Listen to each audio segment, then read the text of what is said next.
miles per hour, so everybody sees you. You see the European grills, oh the lips gliss. Tank full of Theraflu, cause I be in them sick whips. Brick slip, roll with me, catch a contact. High definition popping, flipping out the armrest. See, I'm a rider, dipping in the catalog. Just got it fitted on some shit I need a ladder for. Come up in your hood stun when I leave you. So everybody sees you. I can't deny, I feel I'm such a fly guy. Top chop, call him Sleepy Hollow when they ride by. Man, what's going down? What's popping? What's popping, y'all? Let me know when y'all get in the building. Smash on the like button. Jump in the comments when you get in the building. A1, who's on? What it do? What's happening with it? Maurice Bridges in the building. What it do? What's happening with it?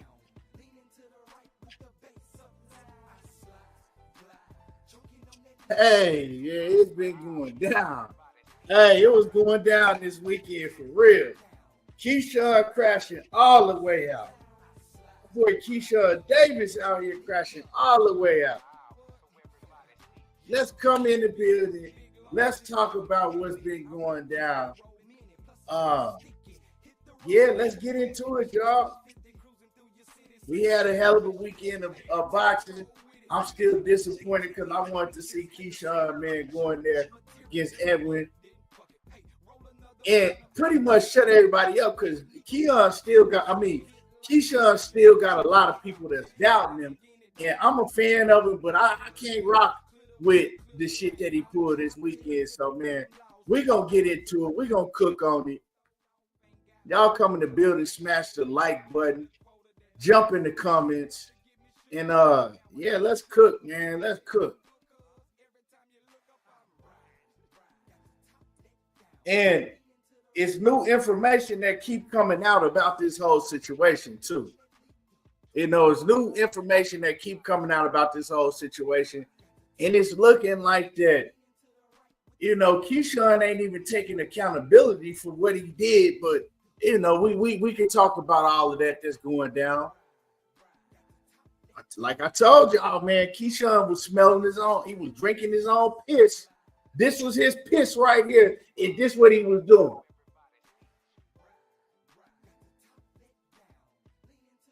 He drinking his own piss. Start smelling himself too much, man. But let me see. George Smith said they tried to slime Edwin out for sure. Bo Max solid. Key only need 4 weeks to get in shape. And VA dropped the hydration clause for 4 weeks before the fight on May the 1st. Hey, I'm gonna tell y'all like this.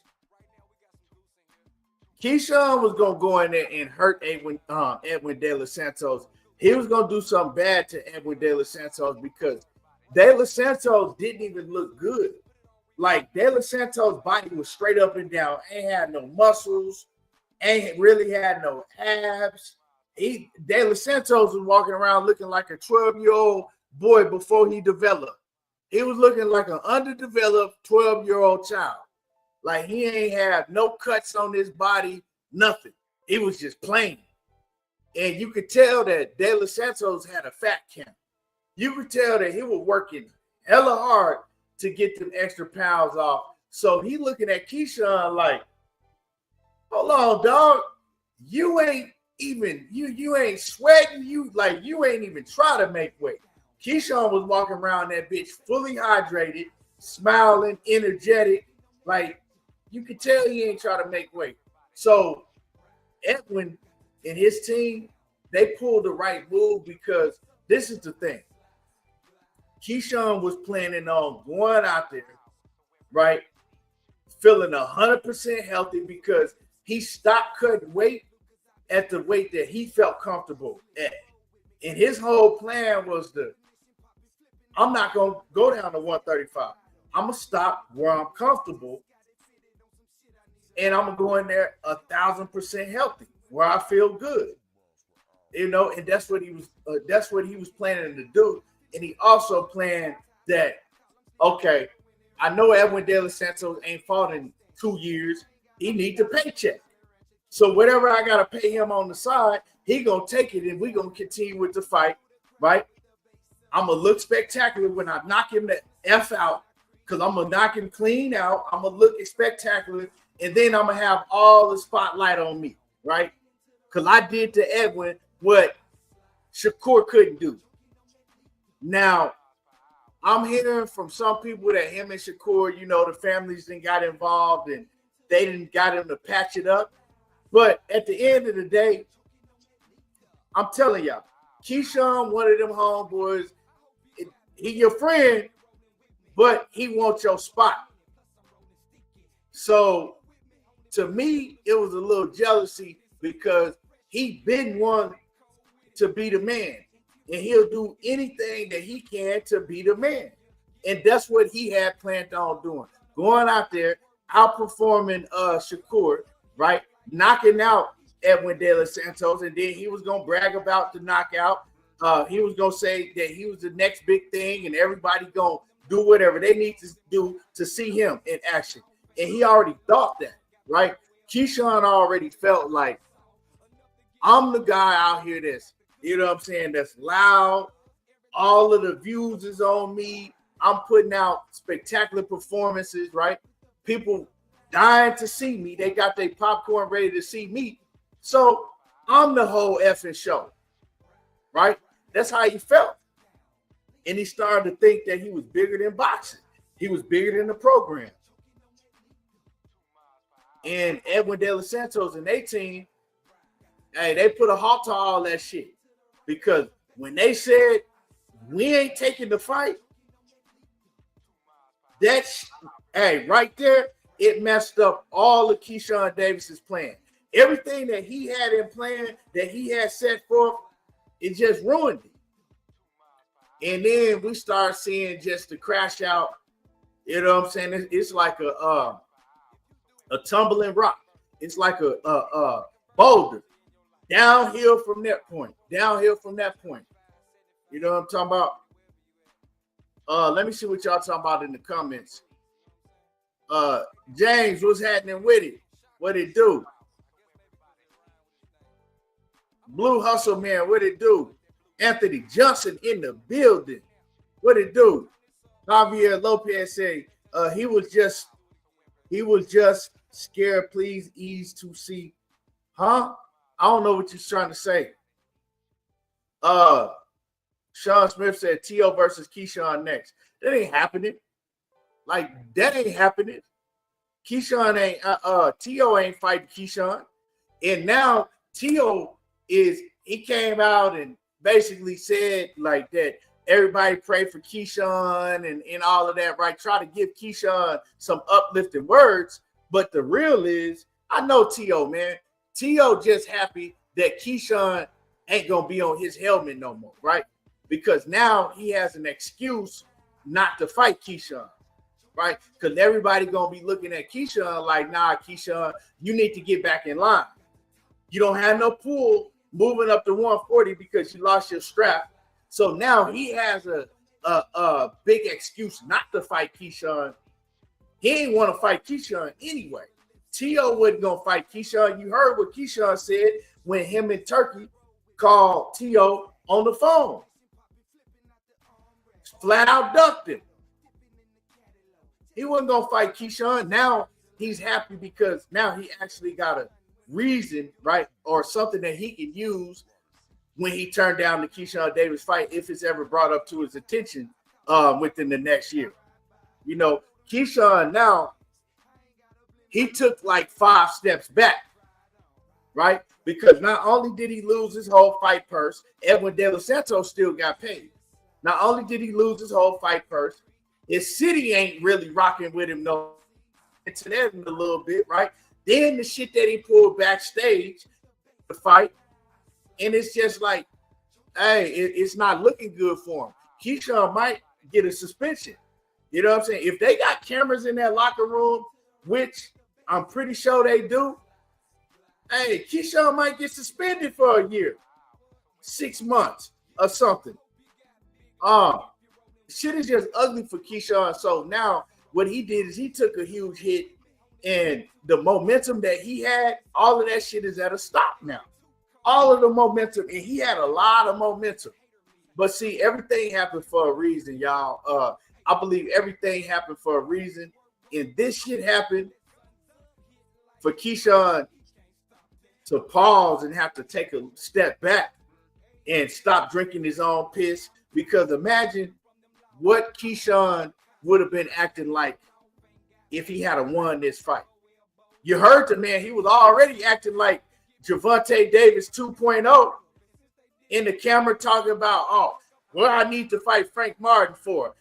Frank Martin ain't worth my time. And, you know, Tyler ain't worth my time. Like, I'm like, bro, you 13-0 and you already talking like this? Like, at least Tank didn't have some pay-per-view, big pay-per-views, and you know what I'm saying, been in the game, got damn near 30 fights. Like, nigga, you talking like this with 13 fights. You barely coming out the amateurs. Talking about who you ain't gonna fight and who ain't worth your time, and everybody, man, come on, man. Like, I think real talk, you know, all joking aside, I think God had made all of this stuff happen for Keyshawn so he could take a step and sit down a little bit. You know, he was on his high horse. He was too far on his high horse. When I was here, and I'm a Keyshawn Davis fan, people know, like, I've been a huge Keyshawn Davis fan. But when I started hearing him talk and hearing all these interviews and looking at how he was just carrying on and the words that was really coming out of his mouth, I'm like, man, this nigga tripping. Especially that shit that he said about Frank Martin and Moore Tyler. Like, when he starts saying shit like that, that's my biggest pet peeve with fighters. Like, don't start talking that bullshit. Like, all of that, oh, I'm too good to fight this fighter. And I don't like that shit. That's why I'm not a Gervonta Davis fan no more. Like, I think he a hell of a fighter in the ring, but I don't like how he moves. That's what it was. That's all it was about with me and Tank. I didn't like how he started moving. And if Keyshawn gonna move like that, I don't like that shit. I don't care who you are. If it's Shakur, if it's whoever it may be, Jerome Boots Ennis, Terrence Crawford, Errol Spence, I don't care who you are. Once you start moving like that, especially early on in your career, especially when you ain't did nothing in your career, if you on the back end of your career on some Floyd Mayweather shit, and then you start talking and moving like that, well, cool. Because we can look at your resume and we can say, okay, well, who else you want him to fight? He didn't fight everybody. You know what I'm saying? Even Canelo. Like, yeah, Canelo flat out ducking Benavidez. I'm not a Canelo fan. I don't like him. But if he said that shit, you can kind of go back and look at his resume and be like, okay, well, you know, at least he do got a Hall of Fame resume already. When you get to acting like Keyshawn Davis is acting and talking with 13 fights, that shit was a red flag to me. That was alarming.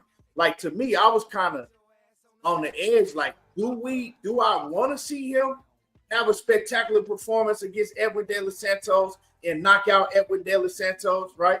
Do I want to see Keyshawn get to that fast stardom, right, and hit the top real fast if he already talking like how he talking? You know what I'm talking about? Imagine if Keyshawn go out there and beat one of the big names, right? Like a Devin Haney or Antoine Russell or Ryan Garcia or whoever it may be, right? I'm just throwing names out there. Imagine if he had got a huge fight, pay-per-view, beat one of them dudes. If he talking like this at 13-0, he ain't really did shit yet. Imagine how he was gonna be talking. Real talk. Just think about it. But yeah, so I just wasn't feeling that. But last night, right? Abdullah Mason sat up there at the press conference and he told Keyshawn, he said, I'm here to steal the show. That's what I'm always here to do. Now, Keyshawn was pressing Abdullah at that weigh-in, and it looked like to a lot of people that Abdullah was kind of shook, right? But I didn't really take it like that because Abdullah's temperament is not he ain't no rowdy type dude. He's laid back and he all about business, right? He's strictly about his business. So I didn't expect Abdullah to get to going back and forth with Keyshawn Davis when his focus was on Jeremiah Nakatila, right? He had a fight. He had an opponent that he was focused on. That was Keyshawn's problem. While Keyshawn was focused on everything else besides Edwin De Los Santos and making weight, he talking about what he gonna do after, and like, man, he talking about like he just the biggest superstar in boxing, right? Instead of focusing at the task at hand. But now we know that he already had the plan set out. We already know now that he ain't even planning to make the weight. He feeling comfortable. I mean, when I seen the picture, when I seen him at the weigh-in, I'm like, damn, everybody else looked drained. Like everybody else, his brother, Kelvin, you can see all the bones in his face. He looked like a skeleton in the face. Nair Albright, he looked bad in the face. Like I said earlier, Edwin De Los Santos, he just straight up and down. He ain't had no muscle on him. He ain't have a cut nowhere on him. Edwin De Los Santos, his body was looking bad in the bitch. Like he was looking bad. I ain't gonna lie. And then Keyshawn come out there fully hydrated, hyped up, dry as hell. You know what I'm saying? Big in the motherfucker. Like he ain't like he just been sleeping and drinking water and eating what he wanted to all night. That boy was fully healthy. Like that shit crazy, man.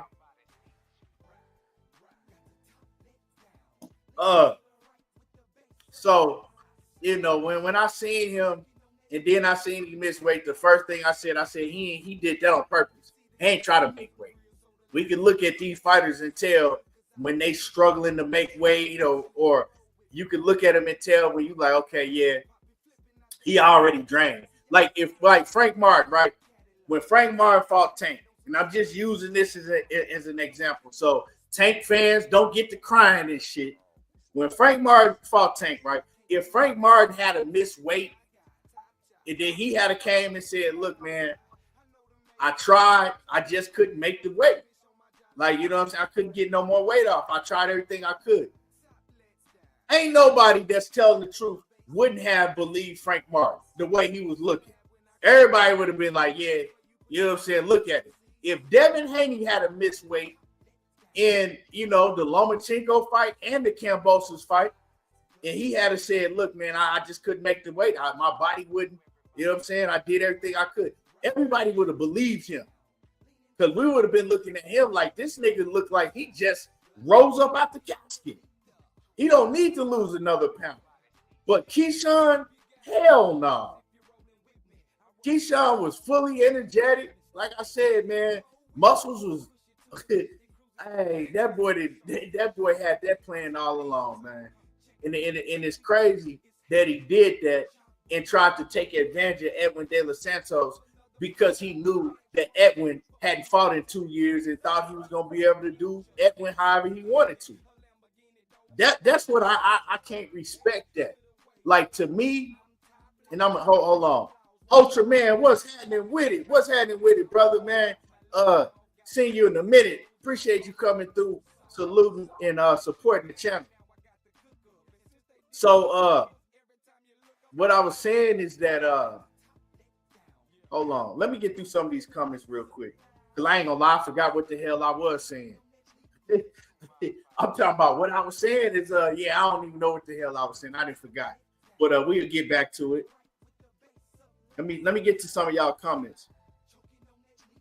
My man A1 say Keyshawn effed up his moment and the little bit of light he had on him. Now ESPN trying to bury his ass badly. Now, see, this is the thing. This is the lucky thing about Keyshawn. Because the talent that he has, ESPN know that, Top Rank know that he hella talented, right? They know that he really like that. Like, regardless of all of this shit that Keyshawn pulled this whole weekend, Keyshawn is really one of them ones. That's my opinion. I'm going to stick to it. I think that Keyshawn a hell of a fighter. Yeah, he one of them ones. So, and I believe that Top Rank also believe and know that he one of them ones. So they're not going to, throw him to the side because he's still a hell of a talent. So when it comes to that, they going to give him leeway, right? If Keyshawn was, a good fighter, not that good, but just like a good fighter, like somewhere in the middle, they wouldn't put up with this shit. They be then, you know what I'm saying? Like, okay, yeah, we're going to sit your ass on the shelf. But Keyshawn messed up, man, because where he could really, really sell and get that bag for the promotional company was in his hometown. And now his hometown ain't rocking with him no more. Man, shout out to Two-Tone. Two-Tone on his show earlier, I'm watching it. He put up a video and he's showing, man, that I forgot what the small business owner was, but it's a small business owner in Norfolk, and he pissed off. He said, man, everybody was calling him, coming to him, wanting to get refunds because I guess you know how they do when you got an event. He said he had food. He said he had the whole party set up, and people ain't want to show up. He said people wanted their refunds. So people was hitting him, wanting their refunds back because of what Keyshawn pulled. You know what I'm saying? And then they set up a whole bunch of parties and shit. And from what I'm hearing, they ain't even show up to the parties. We seen Allen Iverson and motherfucking Bud Crawford. Bud Crawford out here, free man. He letting everybody know, look, don't stop saying that I'm in a relationship. I ain't in no relationship. Matter of fact, I ain't had a whole nother baby with a whole nother woman. So stop telling me I'm married. I'm out here and I'm single. So Bud was in the club doing his big one. You know what I'm talking about? Hey, Bud was in the club, shirt open. You know what I'm talking about? He doing his big one. So he in the club with Allen Iverson, and DB3 ain't nowhere to be found. Hey, Bud letting all the women know he the new hot the new hot commodity on the market. He on the open market. Hey, Bud out here for real. Hey, that nigga Bud Crawford got that bread. He like, fuck that. I'm single now. Fuck what y'all talking about. I've been putting up with motherfuckers. I've been putting up with this bullshit at the house for too long. Hey, man, Bud was sick of that shit. Hey, Bud wanted to get out. Bud was sick of being that nigga looking outside and shit, watching everybody else play. He trapped in the house looking out the blinds and shit like, man, fuck. You know what I'm saying? When Errol Spence and the Charlos and all them was out there, you know what I'm saying? When they was getting down, running up the clubs, having new females every week, Bud, he was stuck in the crib. My dog Bud was stuck in the crib, mad in the bitch, bite blood out his lip. Like, man, fuck these niggas right here, man. I want to get out the house. You know what I'm saying? Shit, she getting on my goddamn nerves. Hey, Bud out the house now. That nigga Bud out the house. He ready to play. Man, but shout out to Bud Crawford, man. Shout out to Bud. I hope he go and do his thing come September, man. I'm pulling for him, and I think he gonna pull it out. But like I said, man, Keyshawn Davis and DB3, they wouldn't. Hey, they said they ain't show up to none of the parties. People wanted their money back. The city ain't rocking with them no more. The city mad, right? Everybody in that arena was mad as hell last night. Keyshawn was walking around eating popcorn and shit. That boy Keyshawn was walking around unbothered, eating popcorn like he ain't did shit. Like, nigga, you just ruined the whole event. You walking around this bitch smiling, eating popcorn. Hey, that motherfucker Kelvin got in the ring and started getting his head beat in. That motherfucker. Hey, that frown, that smile turned to a frown real quick. That nigga Keyshawn threw that bag of popcorn like, fuck this popcorn. That nigga was sitting in there looking mad in the bitch. Like, this same nigga that fought me to a majority decision, they done took my win away. Now he beating the shit out of my older brother. Hey, Keyshawn was like, nah, When that fight was over, Keyshawn was like, nah, this shit gotta escalate. We ain't going out. DB3 ain't going out like this. Hey, Keyshawn didn't want to, he was about to take that L last night. But y'all smash the like button. Hey, Bruce Gas Boxer say Bob Arum don't give no refund. Hey, they said they had to refund 2,000 tickets. So them people out in Norfolk was like, we ain't fucking with no DB3 no more. F all of that. There ain't no more DB3. Hey, they was like, man, F that, ain't no more DB3, nothing going on. They asked for refunds, man. In all seriousness, right? It's messed up for his brothers because his brothers, right? That make them feel bad because now they thinking that Norfolk support them too, right? They like, okay, you know, if they support Keyshawn, we DB3, they gonna support all of us. And they got to see that. Them people ain't effing with y'all. They effing with Keyshawn, but they wasn't effing with y'all. And I think that the brothers kind of felt like that was a spit in the face to them because they from, you know what I'm saying, they from the same town. They thinking people supporting the whole movement, the whole brand. When really, when they talking about DB3, all the people in their hometown is looking at Keyshawn, right? They looking at it like it's DB1. And last night it was only DB1 because only one of them got the win. But hey, I'm talking shit. But I still rock with I rock with Keyshawn. You know, I ain't turned on Keyshawn. But like I said, if he continue to move like this, I can't be a fan of nobody that move like that or a supporter, right? I'm a fan of boxing. I'm a supporter of fighters. But I can't be a supporter of none of these, no fighter that move like that.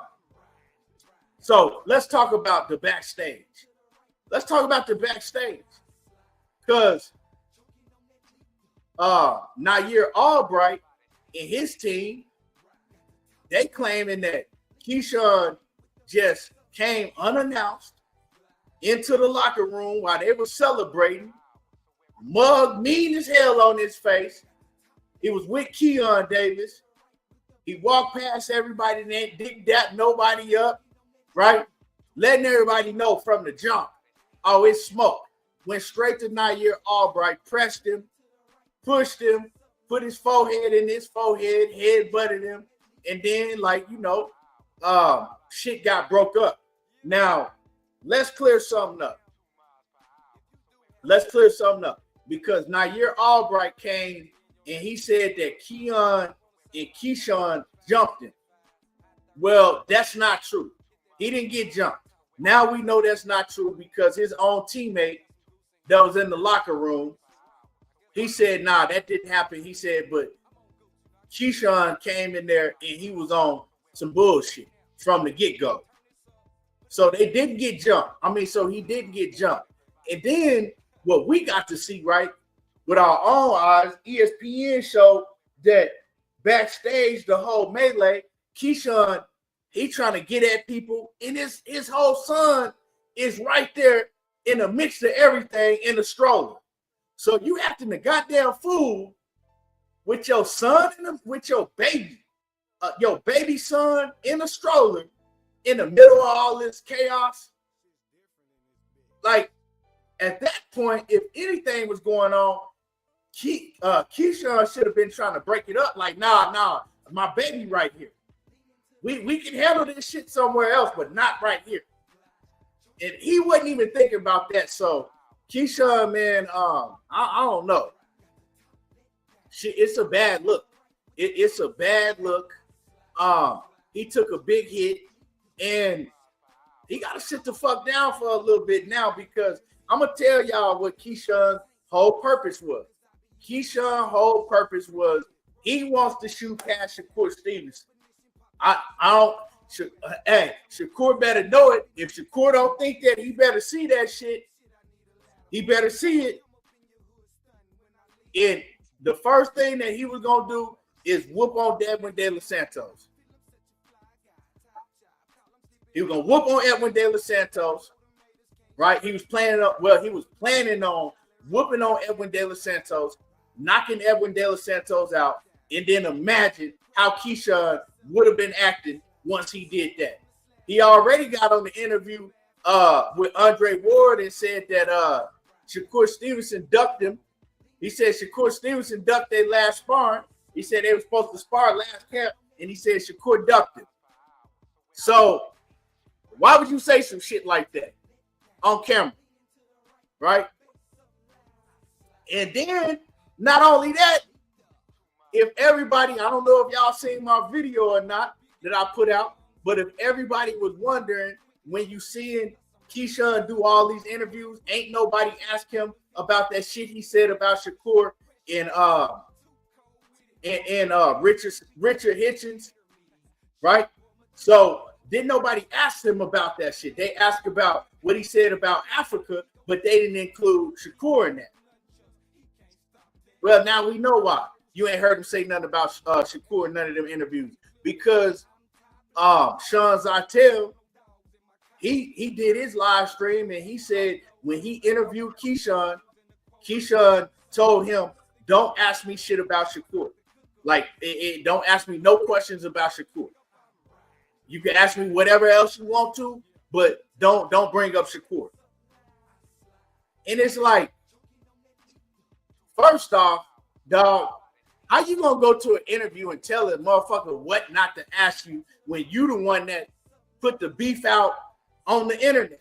You the one that tweeted that shit about Shakur in Africa. Now you going into interviews and you telling people ahead of time, don't ask you nothing about Shakur. So to me right there, that's already some shiesty, shady shit, right? Because if you wanted to clear it up, he could have cleared that shit up easy. Like, hey, I got online, I said that shit. I was just playing around or it was some shit that me and him was dealing with, but now we good. We handled that shit. We already settled that situation. So these dudes be getting mad when media and content creators put out the news on this shit, but they don't want to come and clear this shit up themselves, right? So if y'all good, come clear it up. If y'all ain't good, let it be known. Let that shit be known. It's kind of like, man, these fighters be wanting everything to be a secret.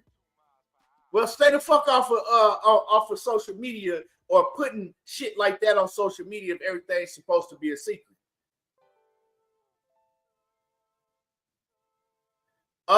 Mag Life. First of all, what you need to do is first thing you need to do is get Gervonta Davis's nuts out your mouth. Second of all, if you wasn't in here, I don't know if I'm still a Keyshawn Davis fan, but see, I'm different than you. See, me and you different because see, if a fighter that you like, you gonna pretend like they ain't human and they superheroes and they can do no wrong, right? They can do no wrong. Fuck with Keyshawn. Keyshawn, one of my favorite fighters, but I can come up here and I can keep it real. I don't condone fuck shit with nobody.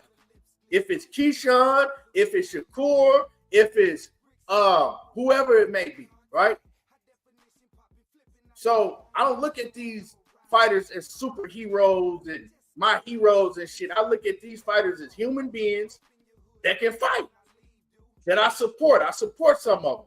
Keyshawn is one of the ones that I've always supported ever since he was in the Olympics. But I'm not finna come up here just because I'm a supporter of Keyshawn and act like, oh man, Keyshawn ain't did nothing wrong and Keyshawn is this. And that's what niggas like you be doing.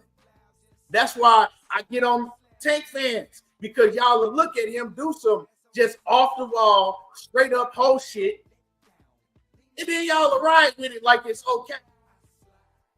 I never understood that.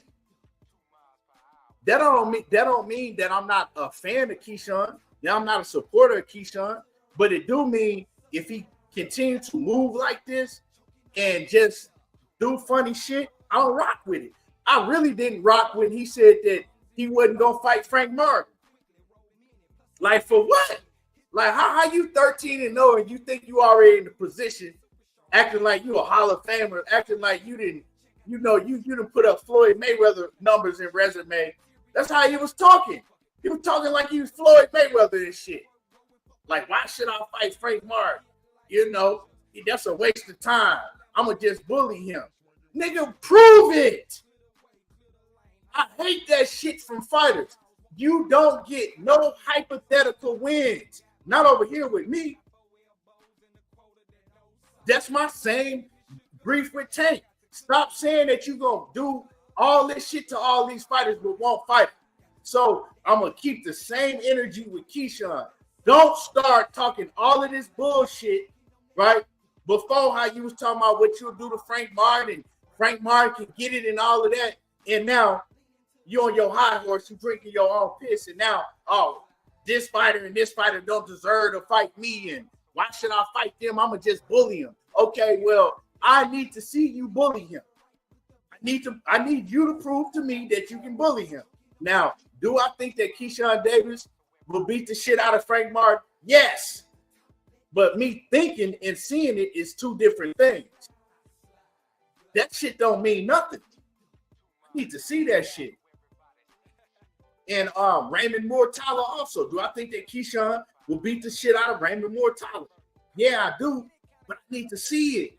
I don't need you just saying that shit and for me to run off and give you a hypothetical win just because you said it. I think Frank Martin and Keyshawn a good fight. I think Keyshawn is better. I think that Raymond Moore-Tyler is a solid fight for Keyshawn. And I'm going to keep saying that shit, man. Keyshawn is 13-0. Keyshawn need all of these names on his resume. Like, I don't know why these fighters now barely got any fights and think they super duper stars. They think they like legends and shit already. Talking about, I only want to fight the big names. Hey, dude, all of these dudes are on your level. Like, all of these dudes are at the same level until you fight him and beat him. I'm talking about like Frank Martin and Keyshawn. Like, you not above his level to where you can say that you ain't fighting him. You ain't above Raymond Moore-Tyler's level that you can say that you ain't gonna fight him. And then say the only cast that you will fight right now is Teofimo Lopez and a Pitbull. Like, what? Pitbull ain't even as good as Frank Martin. Pitbull ain't even as good as a Raymond Moore-Tyler to me. Pitbull is a one-dimensional. So that's just my opinion. But I don't like all that shit, man. I don't like that. Like, you 13-0. You ain't in the driver's seat to start calling out whoever you want to fight, like you Canelo. Hey, come on, bro. Like, this nigga thought he Canelo or Tank. Like, and then that's the thing, man. He started shit he was saying about Tank. He started stroking Tank and shit, stroking Tank off, right? Stroking Tank ego off. Like, Tank don't need to fight none of these guys. I see why Tank moved like he moved, because, man, he look what he's done. He been carrying the sport. Why would he want to lower himself and fight any of these dudes? And the funny thing about that is people wondering, like, why is Keyshawn all of a sudden talking like that? Like, when he was talking about that, before he was talking about Gervonta Davis was fooling the fans and ducking everybody, but now he's saying the total opposite. Like, where did the change of heart come from?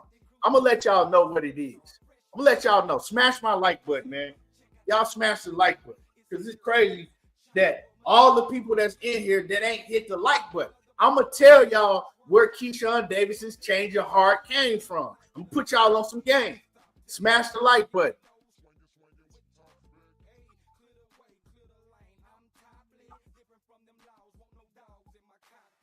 Smash the like button, y'all.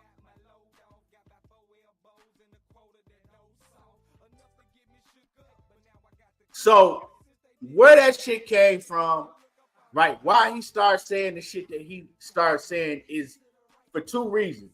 One reason is because Keyshawn, he called himself the businessman. That's what it is.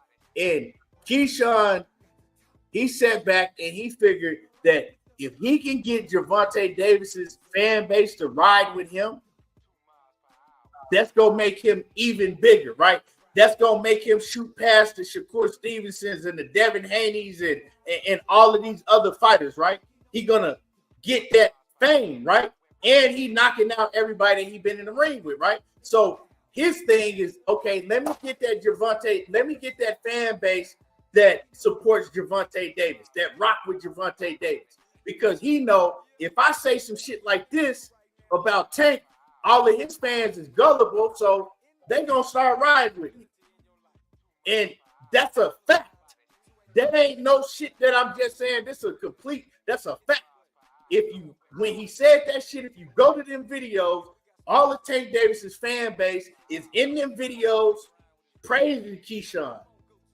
Praising Keyshawn.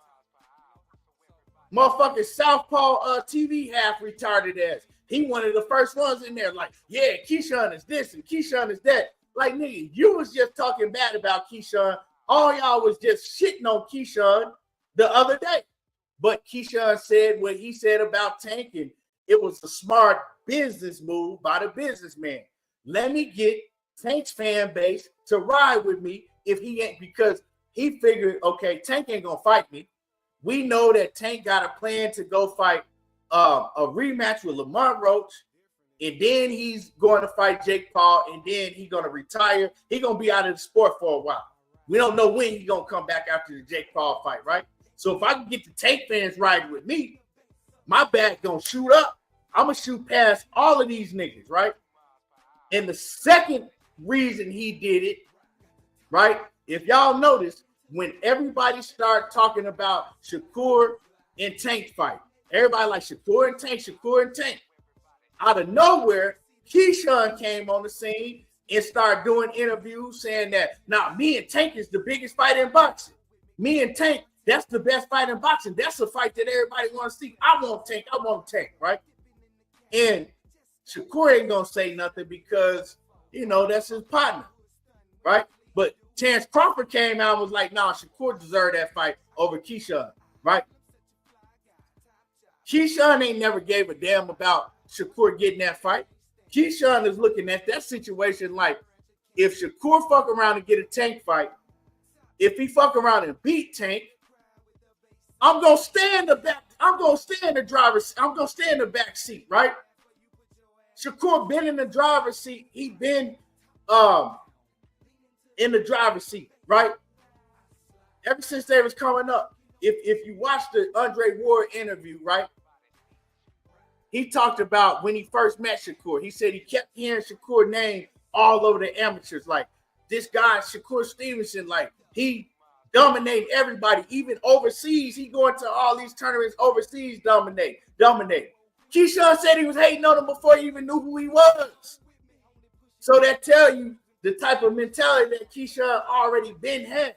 He said he was hating on him. He didn't use those words, but what he said let you know he was hating on Shakur before he even knew him.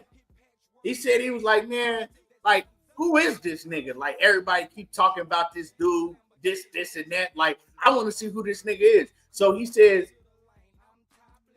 when he first meets him, he looking at him like, this who y'all talking about? This light-skinned, soft-looking ass dude? Like, man, he's soft. Like, this who y'all talking about? So that was his mentality as a kid, not even knowing Shakur. And then he said, you know, he finally got to know him, and he was cool. And, you know, from there, everything, you know, advanced. Whatever, they got real close. But going back to my original point I was making, right? He ain't want Shakur to get that fight with Tank. That's why when that fight started getting bigger and bigger and gaining more buzz, he came and jumped right in the middle of that shit. And now, that's why now he's saying that Tank don't need to fight none of these guys. Why would Tank go and fight any of these guys and that's beneath him and all of that shit. Why would Tank want to fight me? Tank don't need to fight none of these guys. He's saying that shit because he don't want to see Tank and Shakur fight. If he ain't gonna get the fight, he don't want none of them dudes to get the fight with Tank. That's what it's about, man. I see through that bullshit. Because all of a sudden, why would you be saying that shit? So it's two reasons. To grab up Tank fan base. If I can't fight him, well, if I can't fight him, I'm gonna just join the team and grab his fan base.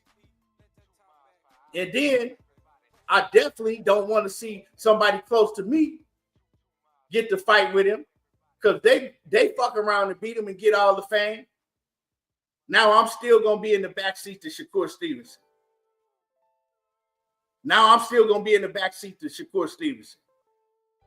When these fighters get to that top level, they don't want to be in the backseat to nobody. And you can tell that, man, Keyshawn want that spotlight. He want that shine worse than anything. He said it. That's why he always talk about, I'm going to be the biggest, most popular fighter in boxing. I'm going to be this and I'm going to be that. And ain't nothing wrong with talking like that, but he willing to do anything he got to get to that position. He willing to do anything he got to get to that position.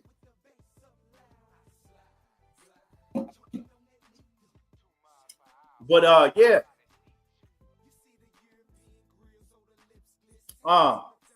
So what Keyshawn did last night, we can't rock with that. I'm not rocking with that. First of all, I'm hearing that they don't even want to take accountability. I'm hearing that his coaches is talking about like, Nair Albright brother threw the first punch. Now that don't even sound like that don't even sound true, right? Because for one, what are you doing going in their locker room? If you're not going in that man's locker room to congratulate him, what are you doing going in the locker room first off? So you mean to tell me that you go in the locker room, all cool, and this man just haul off and punch you? Nah, bro, we ain't nobody believing that shit. Ain't nobody believing that shit. You did exactly what they said you did. You came in there, you was already on 20 because your locker room was right beside his locker room, right? DB3's locker room was right beside Nair Albright's locker room. So what probably happened is they heard them celebrating in there, partying, right? Celebrating the win. They already pissed off. You already know that Keyshawn is already on crash out mode because of everything that he been dealing with the whole weekend, right? He already on crash out mode, right? Kelvin calm, Kelvin chilling because Kelvin, he trying to basically take in his loss. But Keon and Keyshawn, they on crash out mode already, right? Especially Keyshawn. Kelvin, Keon is like, Keon and Keyshawn, right? They on crash out mode. But Keon, not so much because at least he got to win. You know what I'm saying? Keyshawn is already on crash out mode. So he go in the locker room. First thing he do is start talking shit to Nair Albright and press up on him. He press up on him. And you didn't have no business in that man's locker room if you wasn't going to go in there to congratulate him.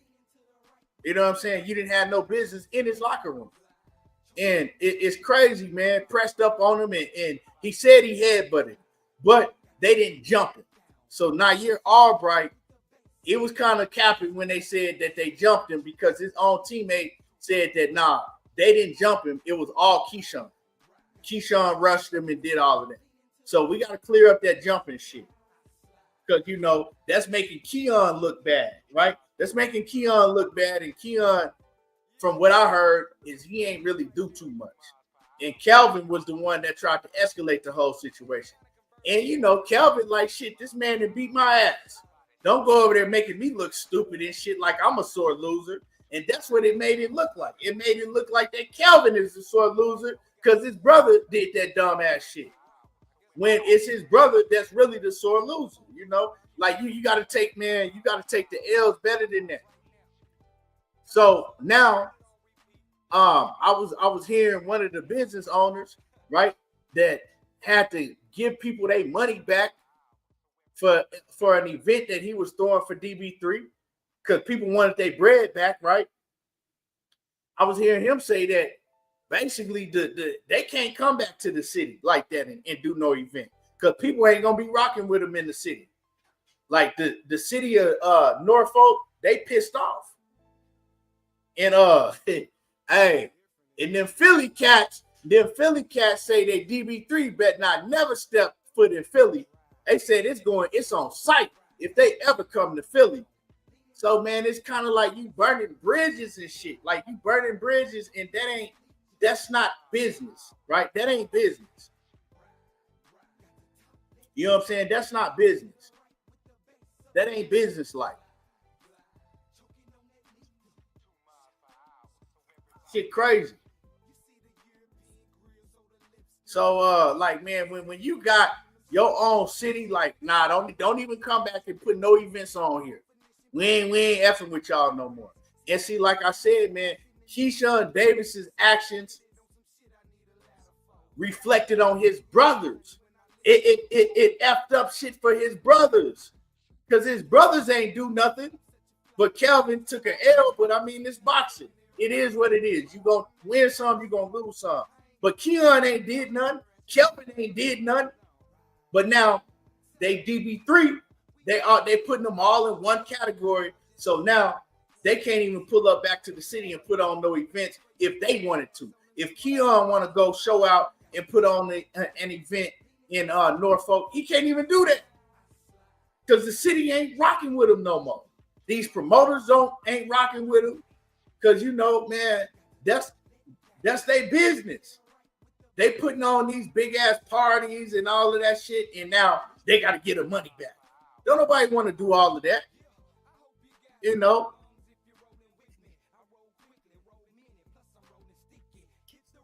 But yeah.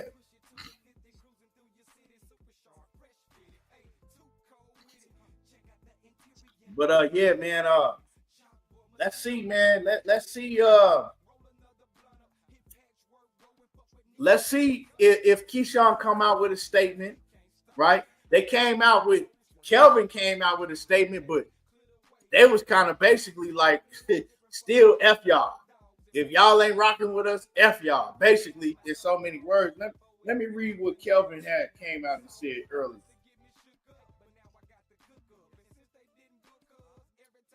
Let me see. Hold on.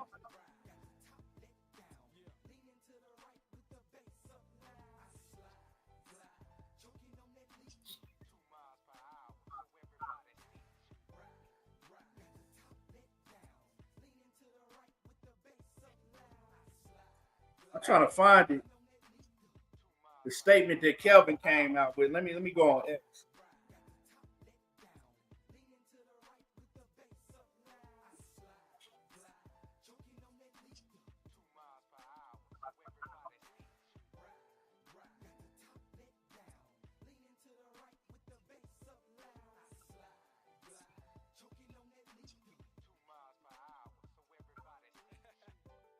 I can't even find it, but it might be in my other. Hold on, let me look at my other joint.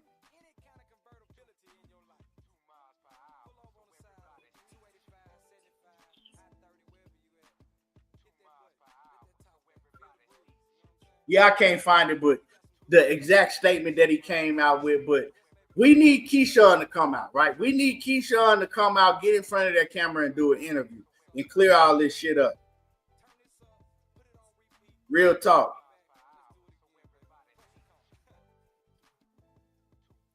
Hey, man, if you want to stroke off Tank during the whole this whole live stream, this live stream ain't about Tank.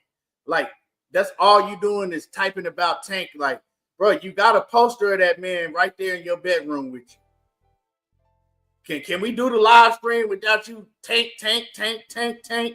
Like, come on, dog. Like, come on, man.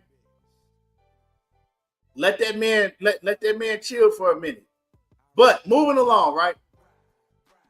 That's enough about Keyshawn. Hopefully Keyshawn come out and, do an interview and try to clear some of this shit up. But let's talk about Teofimo Lopez. Well, now let's talk about Abdullah Mason, man. What did y'all think about Abdullah Mason fight last night? I think that Abdullah Mason, man, he one of them ones, but Nakatila been shot. Jeremiah Nakatila, but you off subject, Mag Life. You off subject, bro. You keep on like that's cool. We know you love Tank, but you know what I'm saying. But you off subject, man. But anyway, right? Abdullah Mason, he did what he said he was gonna do. He sat right next to Keyshawn. He told Keyshawn, "Look, I'm gonna come do what I always do. I'm gonna steal the show." And he stole the show exactly.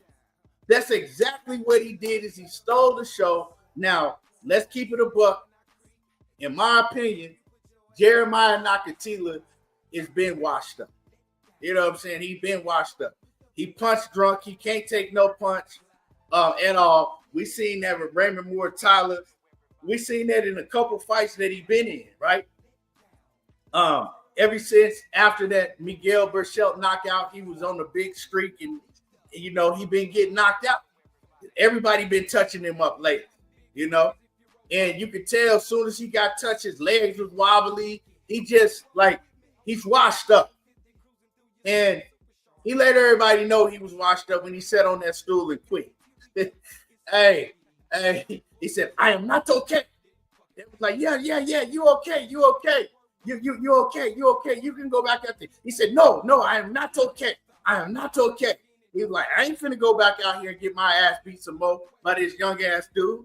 That boy, I am not okay. No, I'm not okay. I'm not okay. They was trying to get him to go out there and get his lick back. He was like, nah, F all that.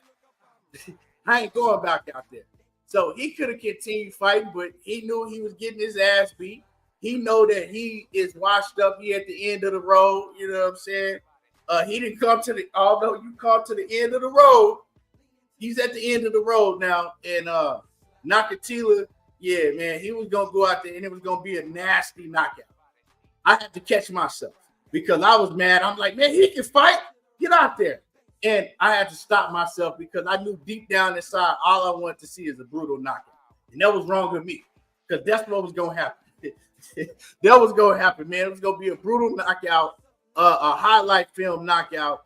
And Jeremiah Nakatila was like, nope, you're not putting me on ESPN highlights. I am not okay. I'm not okay. For real. That boy was like, I'm not going back out there with this young killer.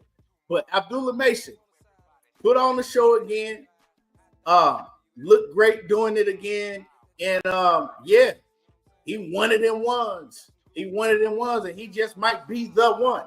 But we gotta see. I like Abdullah Mason, man. I like all of his brothers.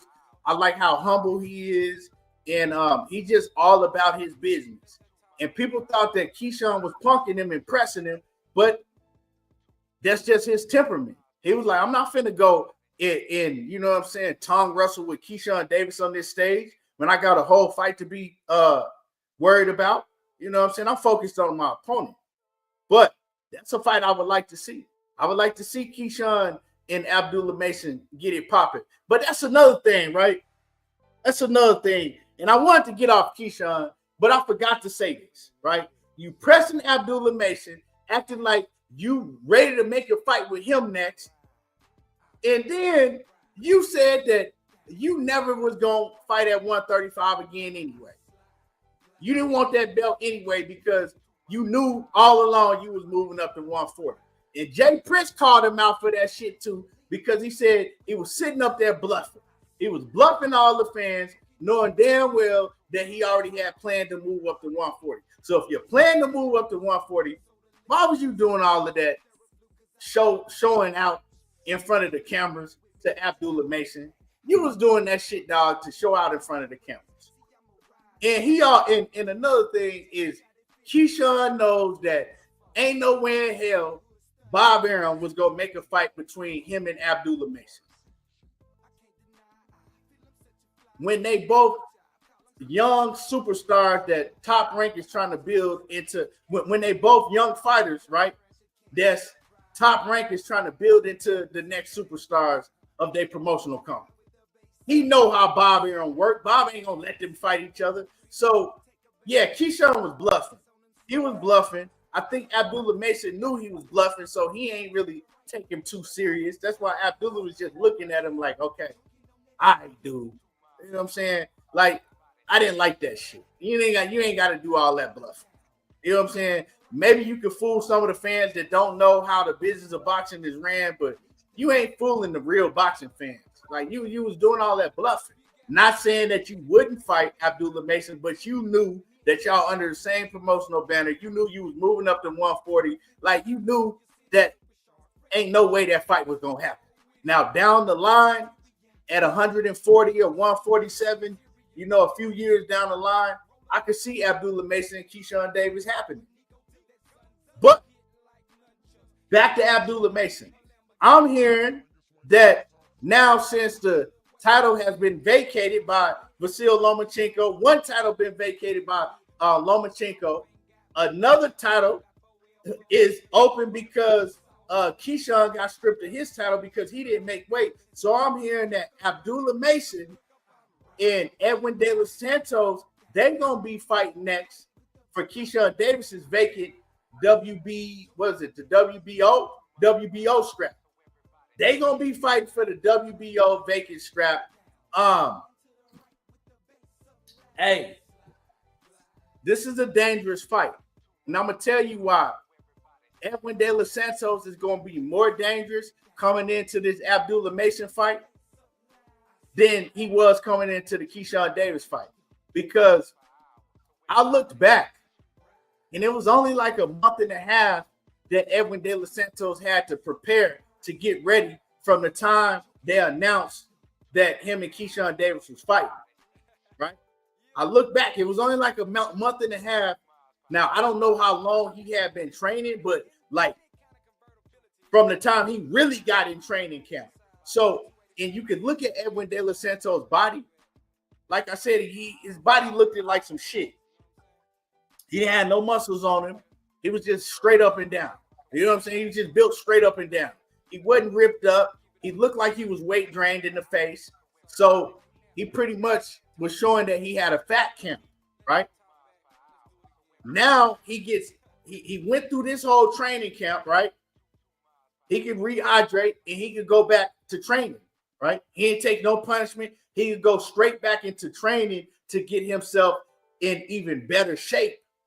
Now, yeah, he gonna have a longer layoff, but physically, his physical shape is gonna be a lot better than it was coming into this fight with Keyshawn Davis. And now he know he got something on the table. So this is a dangerous fight. This is a real dangerous fight for Abdullah Mason, and it's also a dangerous fight for Edwin De Los Santos. I'm telling y'all, Edwin is going to be in a lot better shape coming into this next fight if he fights Abdullah Mason than he was against Keyshawn Davis. And now he got some money in his pocket because for those who don't know, they still pay Edwin De Los Santos his full fight purse. They still paid him his full fight purse. Now, usually, if a fighter don't go through with the fight, they don't get paid. But I guess Top Rank, man, they felt some way about what Keyshawn did, and they felt sorry for Edwin, and they gave him his full fight purse. Not only that, right? Not only that, though, some other news I want to tell y'all. Jay Prince, he did an interview, and he says that it looked like that he may be managing Edwin De Los Santos. So Edwin De Los Santos may be the new fighter under Jay Prince management team. So everything is looking up for Edwin De Los Santos, and he didn't even have to get in the ring.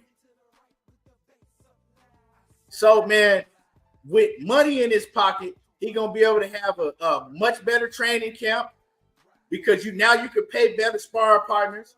You can go, you know what I'm saying, you can fly out and go elsewhere for your training camp. So Edwin De Los Santos is going to be in a lot better shape coming into a fight with Abdullah Mason if this fight falls through. Big Dog Willie, what's happening with it? Salute, man. What it do, Big Dog?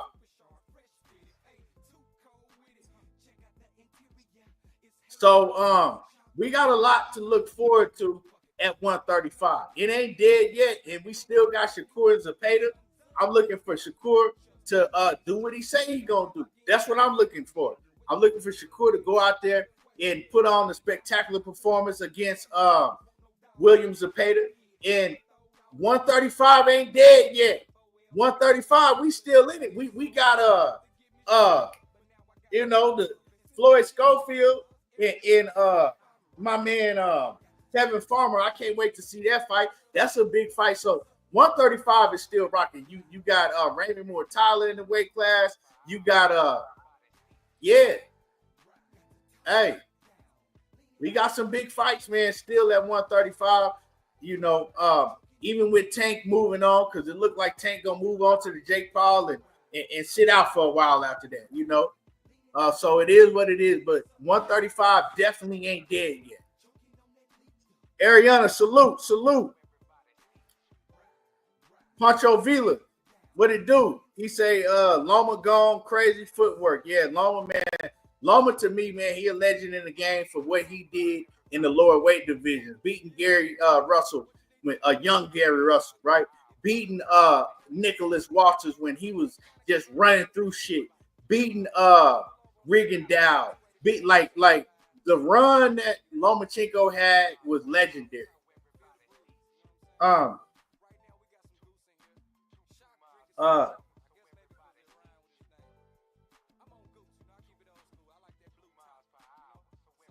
Let me see what comments I missed. Kish War, I hope I said your name. Kish War in the building. Salute. Hope I said your name right. Yeah. Let me see.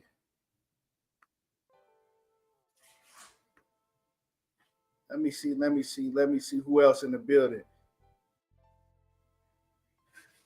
Salute to everybody in the building.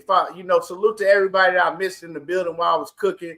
I see y'all. If y'all want to comment now, I can get to y'all comments, and then we're gonna talk about Teofimo. Yeah. Because I didn't get to talk about Teofimo, right? I want to get on Teofimo ass. Let me see.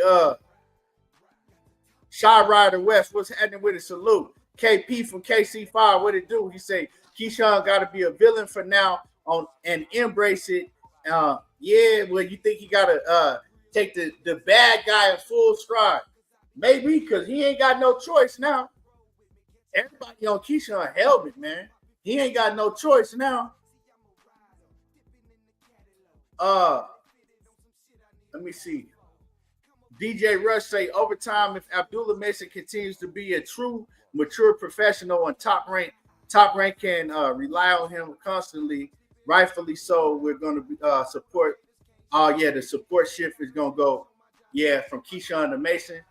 It looked like it's going like that already, right? It looked like the support shift is going like that already, but Keyshawn was just getting too big-headed. He was just getting too big-headed. And I noticed that before this weekend and all the interviews that he was doing. Shy Rider said, what we talking about here? 1 year suspension for Keyshawn and stiff fine. A 1 year suspension and stiff. I got to blow these words up on my computer. This shit's small as hell. You said, is that enough to get his head right? A 1 year suspension and a fine. Now, I don't think he should get both. If they going to fine him, they need to fine him a lot of money. Or if they going to suspend him, suspend him. I don't think he needs both. But, man, I don't know. You know what? Because I don't want to be the one to advocate no shit like that. Although, I let it be known I'm not rocking with that shit that he did. I'm not rocking with him missing weight by over 4 pounds. I'm not rocking with what he did, in that locker room last night at all. I don't like none of that shit. But I don't know. I'm just not the one to advocate for somebody being suspended for a long time unless it's a drug cheat. Now, if he had if he was a drug cheat, I'm be on right up in this camera talking about, yeah, he need his ass suspended. But I don't know. You know what I'm saying? I don't know. Maybe I would say they need to find him. They need to hit his pockets. You know, I don't want to see that man have to sit on the shelf, you know, when he's still hot, right? He just fought like 4 months ago. You know, his name is still big. He still can, you know, go in here and clear everything up because he's doing his thing in the ring. You know what I'm saying? He's doing his thing in the ring when he do fight. I don't want to see him sit on the shelf and get suspended. I'm not going to say all that, but maybe if of course, right? They got to make an example and let all of these fighters know that it's not acceptable to be doing shit like that, right? We can't make it okay. Just like they should have made an example out of Teofimo Lopez, who we gonna talk about in a minute, but they didn't do nothing to his ass, right? But they got to make sure to let all these fighters know you can't do no shit like that, right? So of course, fine him. How much should they fine him? I don't know. I'm not the one to be saying how much somebody should or should not be getting fined, but yeah, I think a fine is more like it. I wouldn't want to see him get suspended for a year, because if you suspend him for a year, you know, we always like to talk about mental health. What you think that's going to do to his mental health if he gets suspended for a year? If you think that Keyshawn is crashing out now, what you think he's going to do if they come back and tell him, well, you suspended for a whole year? So, you know, I know a lot of people like to see people downfall and like to see people crashing out. We talk about this shit and I'm going to report it, but I don't like to see it at the end of the day, you know, and that's not going to be good for his mental if they make him sit out a whole year. So I would say a suspension, no. A fine, yeah. Hit his pockets. You know what I'm saying? Hit his pockets. He got bread. He making money now. But as far as Teofimo Lopez, man, we got to look at the whole picture with Teofimo, right? And we got to talk about the elephant in the room, the race shit with Teo, right? Because my opinion, I'm going to just give it to y'all straight raw. I don't think Teofimo want to fight no black fighters. For real. He don't want to fight no black fighters because, yeah, he's calling out fighters that's black, but any fighter that he's called out that's black, they've been in a whole different weight class than him. Divisions, a couple divisions up from him usually, right? Like the Terrence Crawford, now the Booth situation, and it's shit that he's bluffing, right? What about all of his peers around him that are black, that he said he'll never fight Shakur? We heard what Keyshawn said, that he said about Keyshawn when he put him on the phone with Turkey, right? We seen he just ducked out of a Devin Haney fight, right? We seen instead of fighting, he could have fought Richardson Hitchens, and he chose to fight Arnold Barbosa, right? Who he fought that's been black in his whole career? Let's keep it real. I know some of y'all gonna get mad. I don't give a damn. Let's talk about Teo. He fought. It's only one fighter that's been black that I could remember that he fought, and that was the African Richard Coleman. Who else he fought? But we can talk about all these black fighters that he been ducking. He ducked Subriel Matisse. Like I just told y'all, he could have fought Richardson Hitchens, passed him up. We gonna keep going. Gary Antoine in his division. Why ain't fight him? He ducked Keyshawn Davis because Turkey offered him to fight and a big bag to fight Keyshawn. Ducked him, right? Ducked Devin Haney on several occasions. These is all black fighters. All these fighters I'm naming is black. And we could go on and on. That whole division that he just ducked out of the whole division, a lot of them dudes is black fighters. So I'm looking at the situation. I'm like, man, I don't think he want to lose to no black fighter. I don't think he wants to fight a black fighter. He's bluffing. If anybody believed that he really was going to fight Terrence Bud Crawford, you was an idiot. He says shit to get the news and the media talking about it. And I'm going to tell y'all what he was going to do with the Jerron Booth situation. I'm going to tell y'all what he was going to do because a lot of people was believing that he really, really wanted to fight Jerron Booth in it. So you mean to tell me that you refuse a fight with Devin Haney? You refuse to fight with all these other fighters, said you would never fight Shakur, said you flat out ducked the Devin Haney fight, but you want to fight Jerron Ennis? I'm supposed to believe that? Come on, man. Mix me with the bullshit. See, this is what he was going to do with the Jerron Ennis situation. I'm going to tell you. If Jerron, and I wish Boots had to call this bluff. If Boots had been like, okay, yeah, Turkey, make the fight. Let's make it happen. Tio would have then started throwing all type of roadblocks. Well, I want you to do a rehydration clause. Well, I want this type of money. Well, I want the fight to be here. He would have started putting all type of blocks, right, in front of the fight. But in the media, it make it look like that he really wanted to fight. I never believed that shit. I knew how he was moving. He wanted the fame and the publicity of people thinking that he was really calling out Boots and pressing Boots. T.O. smarter than what y'all think he is. That's why he can get on camera and say nigger, nigger, nigger, and then tell y'all, oh, I didn't say that. I was saying liquor. You know what I'm saying? So what black fighters he didn't fuck? And he's always talking about these black fighters this and black fighters that, and this is boxing is like he's just saying all type of dumb shit about black fighters, but he refusing to get in the ring with them every time they put that contract in front of his face. What's his excuse for ducking Devin Haney, right? First he come out and say that it's because he has personal issues. Then he do a whole stream on X and make a bunch of different talking about Devin don't deserve to fight him. Who are him and Bill? He's the A side and this and that. Like, dude, what the hell is you talking about? You just flat out ducked that man. He couldn't even come up with a legit excuse.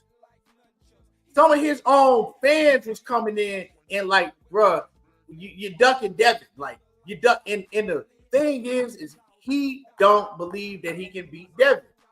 He don't believe he can beat Devin. And I'm going to tell y'all like this. He really can't beat no version of Devin Haney.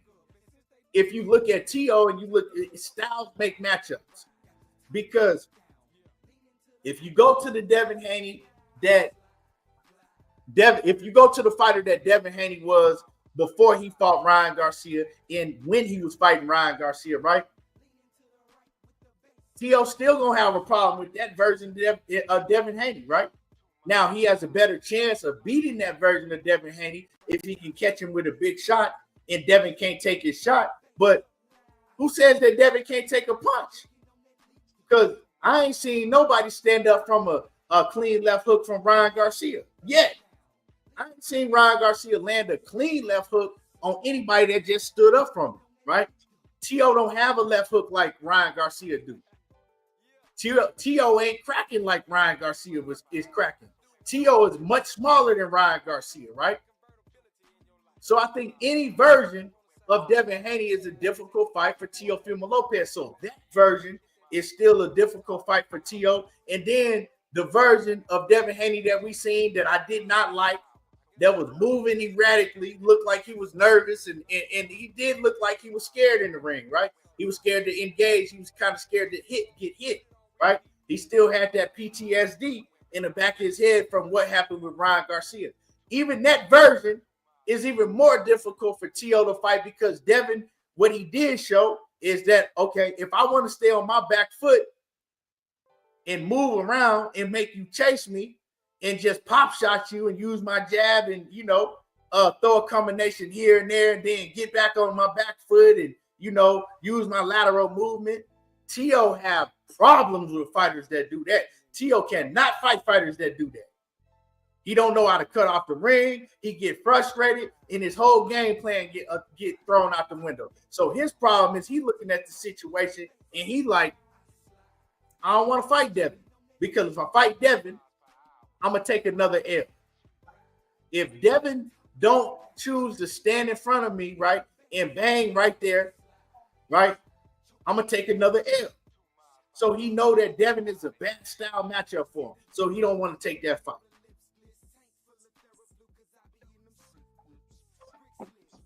That's just what it is.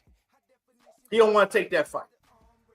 Same shit he said about Shakur. He talked all type of shit about Shakur and then told y'all he would never fight Shakur. Then he said Shakur doesn't deserve to fight me. I would never give him the opportunity to fight me. Like, opportunity, like, me? Who the fuck is you? Who is you? Shit crazy. So, yeah, man. Teo talks shit about all these black fighters, but he's afraid to get in the ring with a black fighter. He ain't fought a black fighter since he fought the African Richard Coleman. And he ain't never fought an American black fighter. All these fighters that's been in, all these black fighters that's been at the top in all these weight divisions, right? And he ain't fought none of them. What? You ain't fought none of them? How you, and tell me this, how did Teofimo Lopez duck a whole division? You came to 140 pounds, right? You fought Josh Taylor, a washed up Josh Taylor. Josh Taylor been washed up. He was coming off a 17-month layoff when you fought him. He was coming off a fight that he should have lost, that he got a gift decision to get Jack Catterall when you fought him, right? So you fought Josh Taylor. That shit is not in, like you performed good, but I'm saying the opponent wasn't impressive no more, because he wasn't at his, he was past his prime, had been through rehab and everything. See, people don't be knowing the ins and outs. Josh Taylor had alcohol problems. He had been through rehab and everything, right? In between the time that he fought Teofimo Lopez. Teo took advantage of that shit, right? Then you go on and fight a bunch of Rudy Poots, a couple Rudy Poots. Well, no, you fought Sandor Martin. You lost to him, right? In between that time, you fought Ocampo or some Rudy Poot, right? You beat him, but you lost it. You should have lost to Sandor Martin. You was crying all in the camera, talking about you don't know if you still got it, right? You fought Jermaine Ortiz. They gave you that decision because you lost that fight. And you fought Steve Claggett. You go to war with Steve Claggett. You went to all-out World War III with Steve Claggett. And then you fight, what's the dude's name? Arnold Barbosa. Arnold Barbosa, that's, everybody looked at his whole career as a C-level opponent. Now, I don't want to shit on Arnold Barbosa. He okay, but he ain't one of them ones. Is anybody looking at Arnold Barbosa like a Gary Russell? Is anybody looking at Arnold Barbosa even as a Richardson Hitchens or Subriel Matiz or any of them dudes? Arnold Barbosa ain't on none of them level. None of them dudes level. He ain't on none of those fighters level. So you mean to tell me that you ducked the whole weight division? That's what Teo did. He skipped around all of the real smoke at 140 pounds and ducked the whole weight division and bluffed, talking about, I'm going to move up to fight Terrence Crawford or Jerome Boots Ennis. Come on, bro. Like, for real? That's what we doing?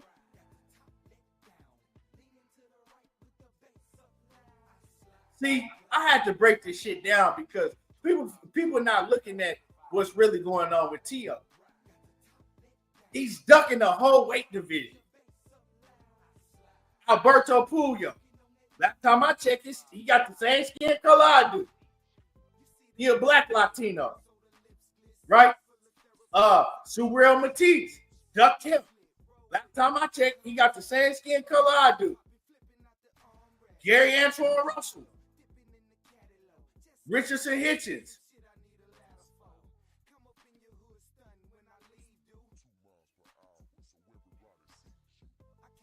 Come on, man. Y'all got to start seeing what T.O. doing.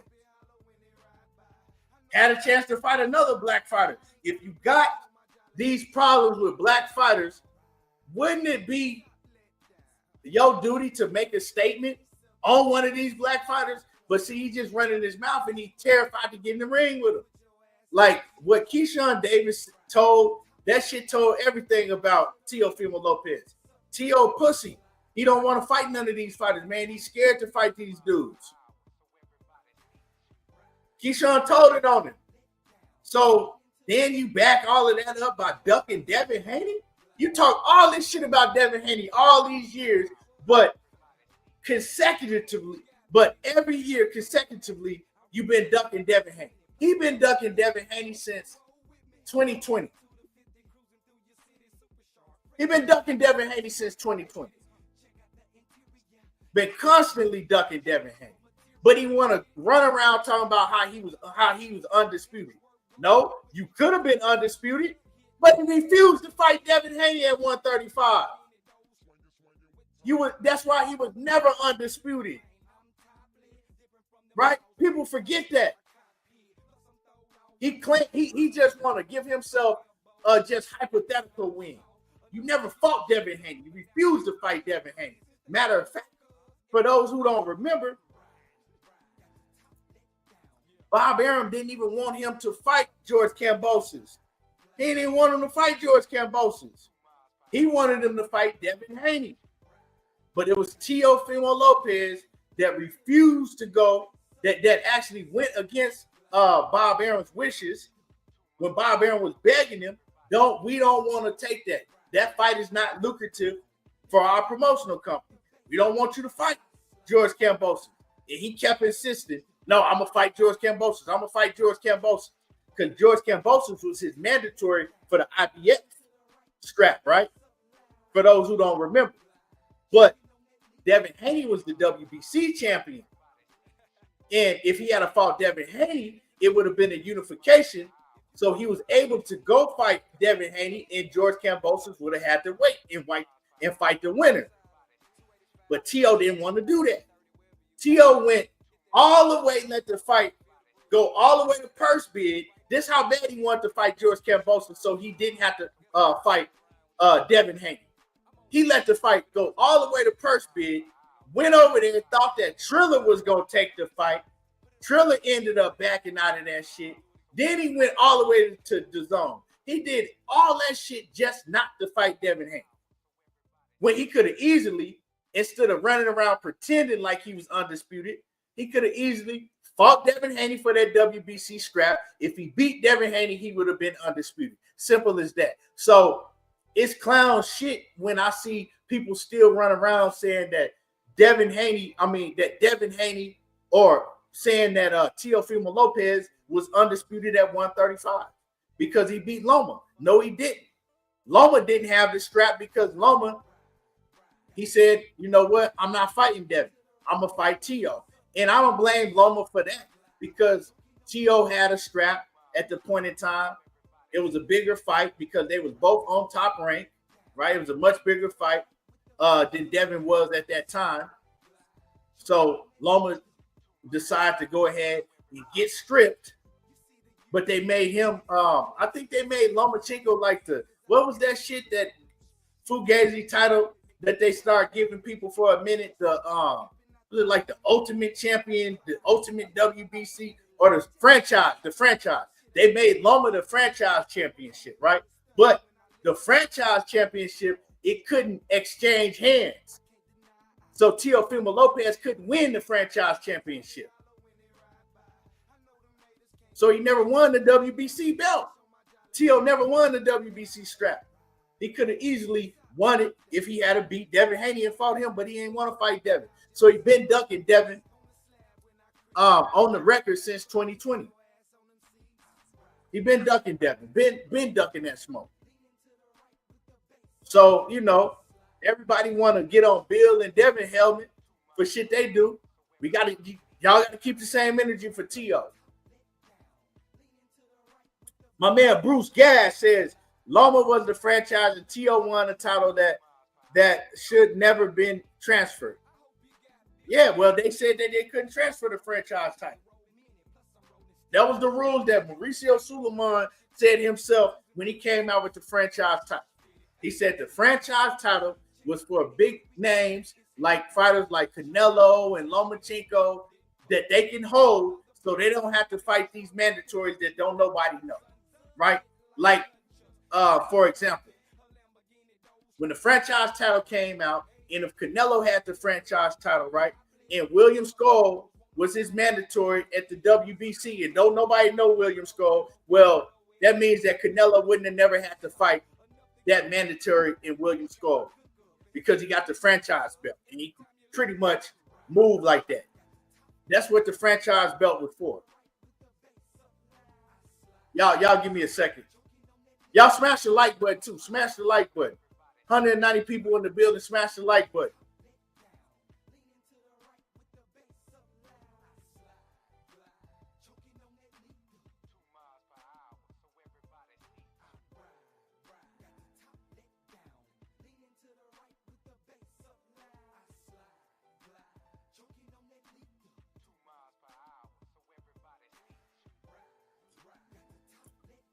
All right, y'all. Let me see what y'all talking about in the comments. DJ Rush say, let me put this up here so I can read it. DJ Rush say T.O.'s overestimate his value to the boxing promoters and to boxing in general. The promoters care about who brings the most money, and he isn't close to being top at all. Jake Paul more valuable. Yeah, like T.O. don't even bring in. That's another thing. I'm glad you brought that to my attention. T.O. continue to talk like that he's the A side over everybody. He a big dog, and he ain't even doing numbers like that. He's not even doing numbers. Like this nigga's fighting in Hulu theaters doing 4,000 or 5,000. Like you would think that T.O. is a big draw, but he really not. And I think the reason that he's not a big draw is because he ain't fought no big name. Like, we got to think that T.O. ain't never fought a big name in his career other than Lomachenko. And that's all he talk about. He's still talking about the Lomachenko win, and that was 5 years ago. Oh, but when I beat Lomachenko and when I beat Josh Taylor, okay, let that shit go. Who is you beating recently? He's still talking about wins 5 years ago.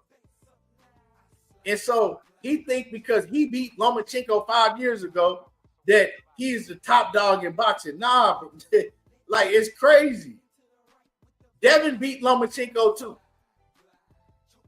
Like what are we talking about? What is we talking about? And that's all he talk about. Well, when I beat Lomachenko, when I fought Lomachenko, shut your ass up.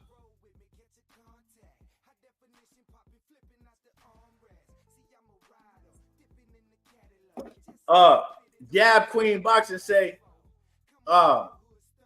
he couldn't even sell out the Hulu theater.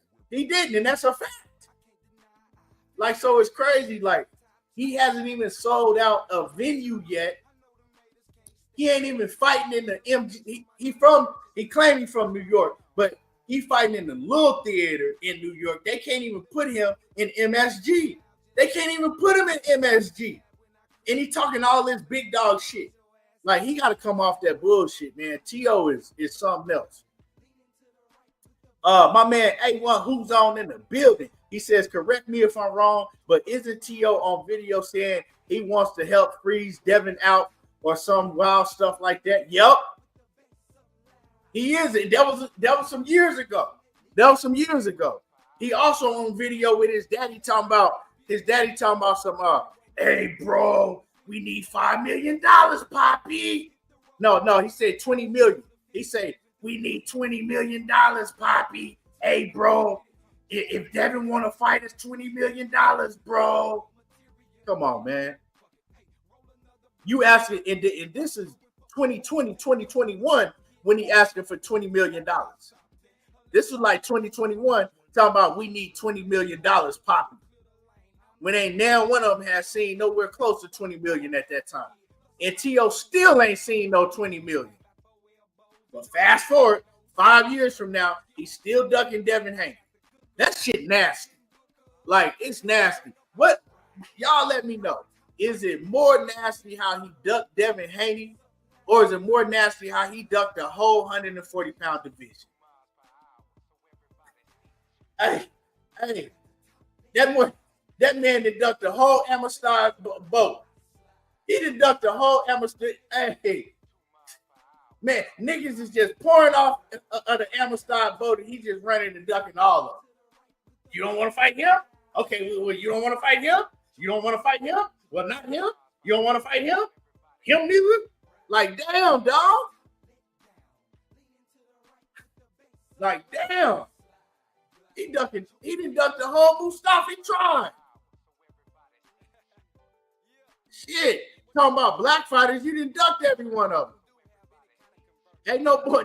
They running out of black fighters for T.O. to duck.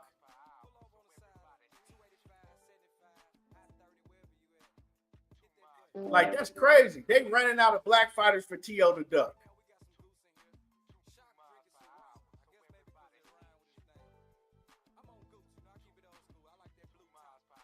Y'all, hold on a minute.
Hey, can y'all hear me? I know my audio gonna be bad now.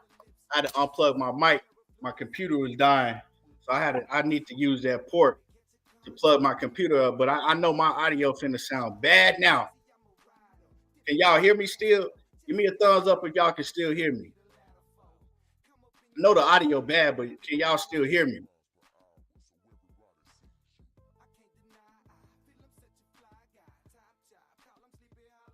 Y'all give me a thumbs up if y'all can still hear me.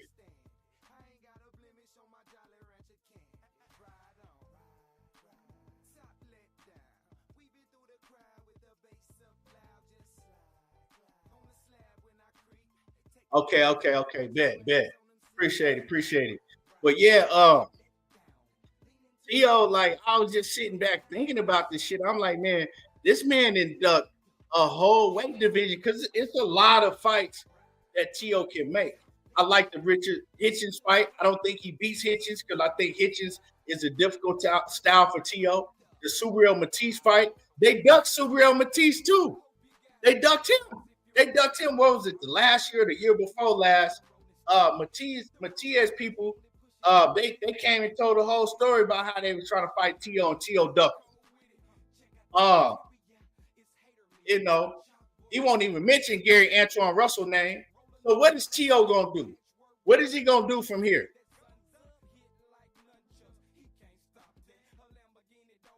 Jab Queen says, nah, you right. He was on Spaces the 6th talking about Devin was too boring to fight, etc. Still begging for a Boots welfare check. Like, he's bluffing. If Boots, see, this why I wish that Boots would entertain the bullshit. See, Boots just don't want to entertain the bullshit. I wish that Boots would call his bluff, because if Boots, like I said, if Boots was like, yeah, Turkey, make that fight, I guarantee you T.O. would start moving the goalposts, coming up with all type of shit to make the fight not happen. Oh, he got to do a rehydration clause. We got to do this. I want the fight here. Oh, as soon as Boots say, yeah, make the fight, you gonna hear T.O. They was trying to put the fight in Boots' hometown. I want to fight in New York. The fight is bigger in New York. Why didn't they want to put the fight in New York? I want to be in MSG. He was gonna come over some shit.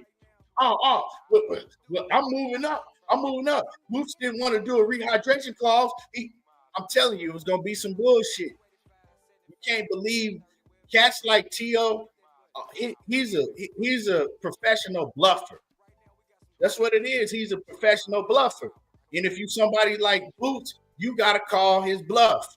But Boots is like he a no nonsense type of cat, so he didn't even want to entertain T.O.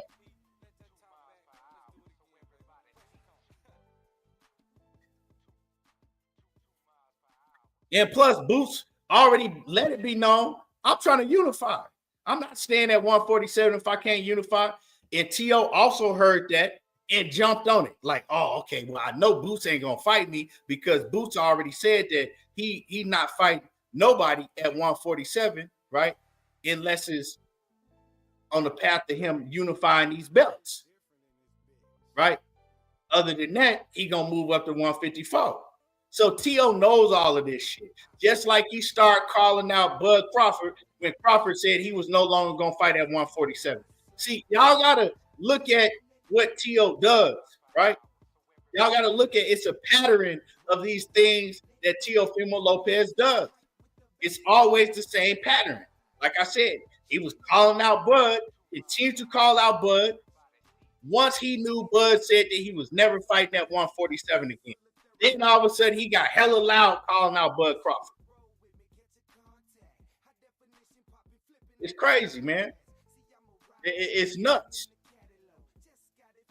T.O. he does different shit to market himself, but it makes it bad because he really don't want to fight none of these top fighters.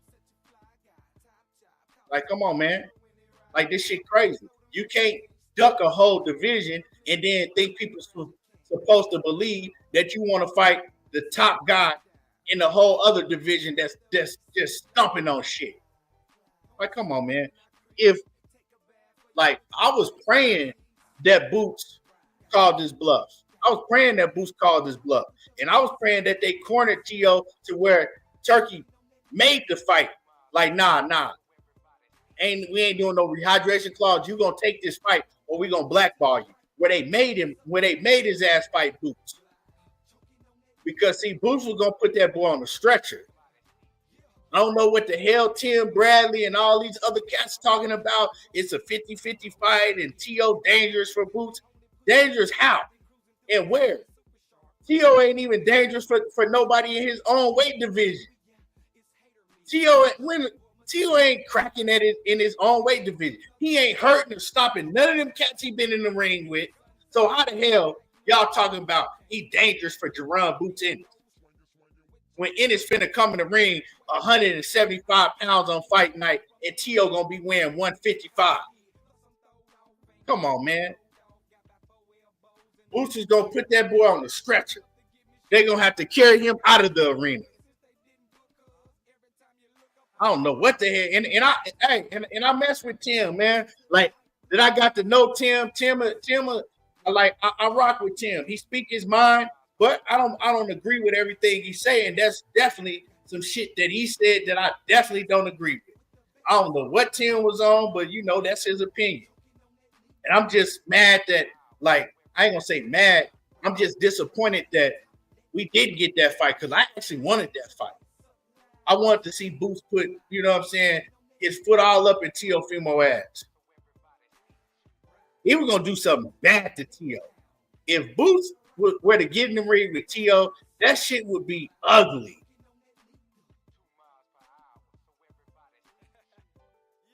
That shit would have been a nightmare.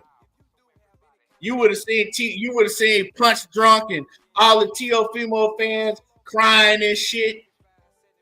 They would have been crying. They would have been showing up to the motherfucking emergency room, waiting outside with their signs and shit. Pray for T.O. Pray for T.O. They would have to, for real. They had to run a Pray for Tio campaign all on social media because what Boots was going to do to that boy was going to be nasty.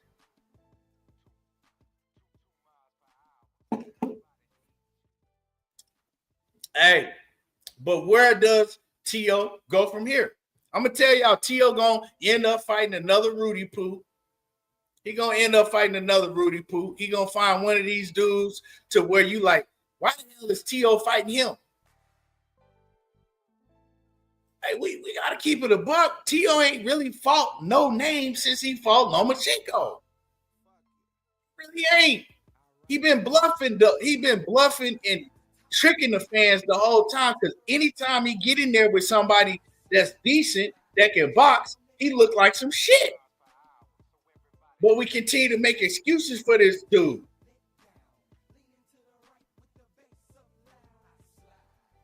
Knuckle Up say Tio praying Kambosos beat Hitchens so he can justify fighting another non-black fighter. Yeah. Oh yeah.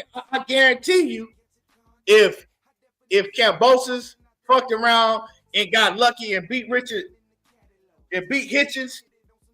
oh yeah, Tio definitely be trying to make that fight with Kambosos. But that ain't happening. Man, Richard Hitchens is going to school the fuck out of Kambosos. I don't even like that fight because I'm looking at Hitchens like, come on, dog. Hitchens he another fighter that I'm a fan of, right? I'm a big supporter of Richard Hitchens, right? But that Kambosos fight, that's some garbage shit. Like that, come on, dog. You know you ain't got no damn business fighting no George Kambosos after everybody that whooped him. George Kambosos is just the hood hoe. Everybody that ran through. You know what I'm saying? George Kambosos is the hood hoe that everybody just passing around. Here, you have her, you have her, you can have her, you can have her, everybody can have her. Like, come on, dog. They running through George Kambosos like the hood hoe. Like the project hoe. For real. Everybody running through Kambosos. Everybody running through Mrs. Kambosos. Like, that shit crazy, man. I didn't like that shit. Like, you can't fight George Kambosos and brag about that shit when everybody done whooped him. Like, Hitchinson he know better than that. Hitchens know better than that. That Africa know better than that. That's some trash shit. I'm going to watch the fight. I'm going to still support him. I hope he beat the dog shit out of Kambosos, but that's a trash ass fight. You know what I'm saying? His ass should have been trying to fight Subriel Matias. That's who Africa should have been trying to fight. He should have been trying to make the fight with Matias or shit. Even a big head ass what's his name? Big head ass Pitbull Cruz or somebody, man. Not George Kambosos. Come on, dog. Hey, Remy say he ain't watching that bullshit. I'm gonna watch it, dog. I'm gonna watch it just because I rock with Hitchens, and I ain't gonna lie. I kind of like to see George Kambosos get his ass beat, but yeah, man, that fight was uncalled for. That shit was unnecessary. You know what I'm saying? That shit was unnecessary. But hopefully, y'all, before we wrap it up, hopefully we can at least get Hitchens and Tio in New York. I think that's a big fight. You know what I'm saying? I think that Hitchens will beat Tio, but that's a good fight. If Hitchens go out here, do what he's supposed to do against George Kambosos, maybe that's the next fight that we can see, Tio in. If not, I don't know what Tio gonna do.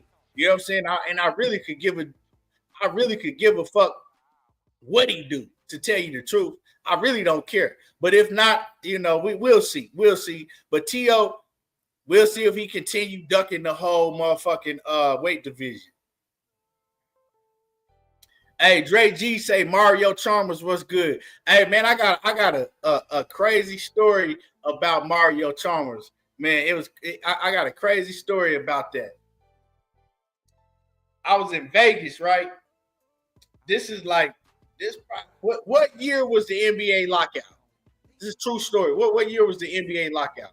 The NBA lockout, what year was that? That was like 2011. I think it was like around like 2011. So we in Vegas partying, you know, popping bottles, got tables. No, not 98. I'm talking about the last NBA lockout. This was like 2011, 2012, 2011, somewhere around there. We in Vegas popping bottles, you know. We got a section in this big ass club. And so, you know, we partying all night. And so these girls, they like whispering to my homeboy, asking about me. They like, you know, some. They thought I was Mario Chalmers. So we played along with it. And that night I was Mario Chalmers. Yeah, I'm gonna leave the story at that, but that night I was Mario Chalmers. Hey, yeah. It was the NBA lockout, so it was perfect for me to play along with it. You know, I was like, yeah, you know, we on lockout right now. Hey, yeah. Yeah, I took advantage of that shit that night. She thought she was in the suite with an NBA superstar until I made her go home in that cab afterwards. She thought she was gonna get some big bread, and now it's time. Yeah, I just called the cab. It's time for you to go now. Yeah, but I'm let me be quiet before I get in trouble with shit. But yeah, that was like 2012. Yeah, 2012. That's when it was. When the NBA lockout. I was Mario Chalmers that night. Hey, but anyway, y'all, I appreciate y'all tuning in. Make sure y'all hit the like button before y'all get up out of here. Look out for the content. I'm gonna be dropping more content. I'll be busy, y'all, man. I know y'all want me to come on here and do these lives, but man, I'll be. Man, these kids, my daughters they in sports. They play different sports. So, hey, man, I'll be busy as hell. But I'm gonna come and try to be on here a little bit more when I get a chance. But I will be putting out content. So be on the lookout for the content. I appreciate y'all tuning in. And y'all already know how I do. Dang, I'm talking that boxing again. And I'm gone. Smash the like button before y'all get up out of here.